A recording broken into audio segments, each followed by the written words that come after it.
Hey guys, Patrick Smith from Vision Miner, and today I'm excited because we're at the funnest part of this how-to series on getting to your first successful print, and that is printing the actual part. So this is gonna be fun. What I've done is we've taken a file, I'm trying to build something, and I lost the freaking M8 nut. The hardware store's closed, I can't go buy one, so I thought, hey, let's just print one out of PEEK real quick. Strong as steel, should be just as good, and I don't have to wait till tomorrow to get to the hardware store. So that's what we did. We went ahead, threw a file in, got the STL, loaded it onto this SD card, boop, put it in here, and we're ready to print. So we've already preheated the chamber. We got the chamber up to 90. We've started raising the temperature on the nozzles and the temperature on the print bed so we can go straight into this process. Come over here to the screen. We'll be on the home page. Go to print. There's the nut I need. Go ahead and click continue. It's gonna start heating up. We set it to 430, so we're just gonna give it a few seconds here to go ahead and start raising that temperature to 430. Everything else is looking good. And we should be ready. Awesome. So while that's happening, guys, I'll mention after I finish a print, you wanna make sure to I manually pull the filament out just by pressing that bar. Oh, here we go. Here comes the fun part. It's gonna prime the nozzle, and I'm gonna reach in really quick and grab it so it doesn't clog or get dragged. There it is. Oh, I missed it. Oh man. I got it! All right, sweet. So you wanna be a little faster than that. Grab that little piece so it doesn't get dragged over to the part. Nice. First layer. Looks like the brim skirt is going down good.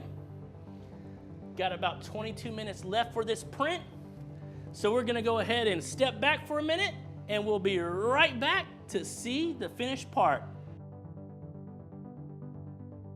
Nice, guys. All right, so the M8 nut is completely finished.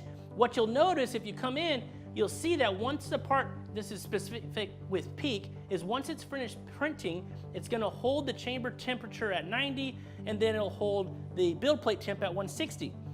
The reason that it does this is if you allowed that part to cool, it would actually adhere to the glass. When you try to pop it off, it would break off chunks of glass. So that's why it does it.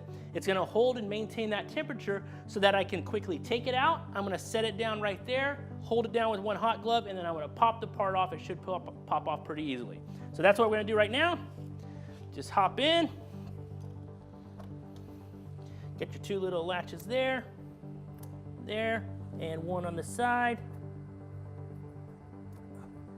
And then take this bad boy out. Nice, guys, look at that. Sweet. Oh, it's freaking hot. So get that. Hold this down, and boom. Nice. I freaking love it. This is awesome. Now I don't have to go to the hardware store. I can go ahead and finish my project tonight. I'm gonna throw this in the heated chamber real quick just to anneal it. We'll do another video of that real shortly to show you guys the process of annealing. If you need to do that, it does make the part stronger. In the meantime, guys, I really hope you like this series. We try to do the absolute best we can to make it super easy for you guys to order the printer, get it in your homes and businesses, and get to your first successful print as quickly and easily as possible. We're here to support you. We love when you support us. Guys, if these have been helpful, please give us a thumbs up. Hit that subscribe button. We'll keep putting out more videos. We're gonna continue this series and do things that can help improve our 3D printing and functional materials. Guys, thank you so much. It's been fun. Have an outstanding day, and I'll see you on the next video.